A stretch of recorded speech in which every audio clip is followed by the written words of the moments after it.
এভাবে দাম দর করা হচ্ছে বিভিন্ন রকমের জিনিসপত্র। দূর থেকে দেখে মনে হবে এটি বড় কোনো বাজার, আসলে এটি বাজার নয়, এটি ফরিদপুর গোরস্থান জামে মসজিদের সামনে। এভাবে প্রতি সপ্তাহে বিভিন্ন রকম জিনিসপত্র বিক্রি করা হচ্ছে।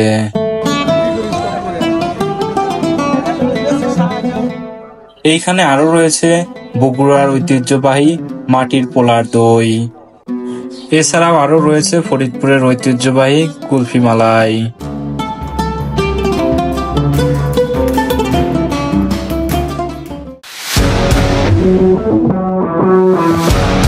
হ্যালো ভিউয়ার্স, আসসালামু আলাইকুম, welcome back to my new another blog video.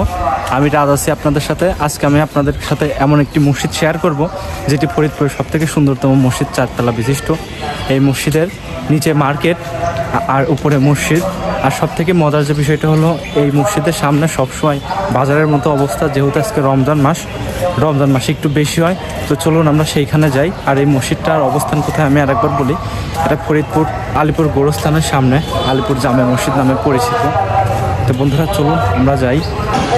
যেহেতু আজ শুক্রবার এই মসজিদে ভিড় হয় অতিরিক্ত, আর বিশেষ করে আজকে রমজান মাস সব থেকে বেশি ভিড় হয়।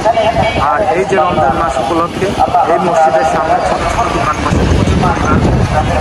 এইটা দেখে মনে হবে ছোট্ট একটি বাজার।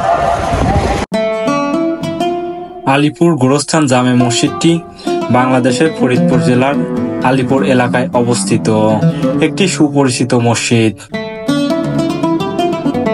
মাহে রমজান উপলক্ষে এই মসজিদের সামনে বিভিন্ন রকম ধর্মীয় জিনিসপত্র এবং বিভিন্ন রকম খাদ্যদ্রব্য বিক্রয় করা হচ্ছে।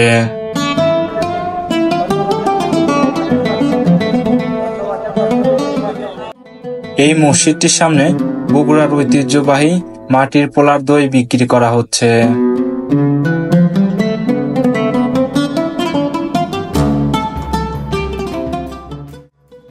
এছাড়া রয়েছে পাহাড়ি অঞ্চলের মিষ্টি আনারস। তাছাড়া এখানে বিক্রয় করা হচ্ছে নানা রকম ধর্মীয় জিনিসপত্র। মসজিদটি স্থানীয় মুসলিম সম্প্রদায়ের জন্য একটি গুরুত্বপূর্ণ অবস্থায়ী স্থান।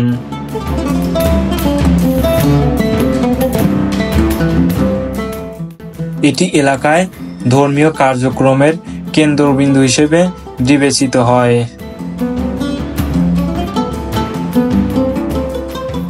মসজিদটি নিকটবর্তী এলাকার আলিপুর কবরস্থানে অবস্থিত, যা স্থানীয় জনগণের জন্য একটি গুরুত্বপূর্ণ স্থান।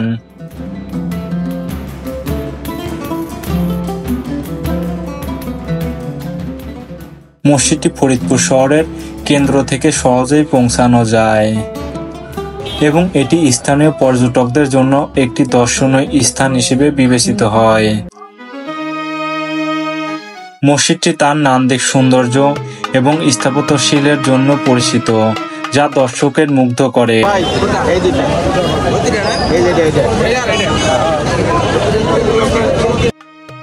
এই মসজিদটির সামনে বিক্রয় করা হচ্ছে পাহাড়ি মিষ্টি আনারস।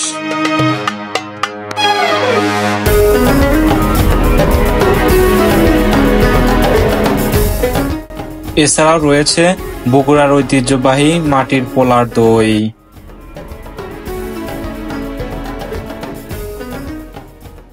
মুসলমানদের জন্য নানা রকম টুপি, এছাড়াও বিক্রি করা হচ্ছে সুগন্ধযুক্ত আতর। মসজিদটি স্থানীয় সম্প্রদায়ের জন্য ধর্মীয় ও সামাজিক কার্যক্রমের কেন্দ্রবিন্দু হিসেবে বিবেচিত হয়। এটি একটি এলাকার সাংস্কৃতিক ঐতিহ্যের একটি গুরুত্বপূর্ণ অংশ।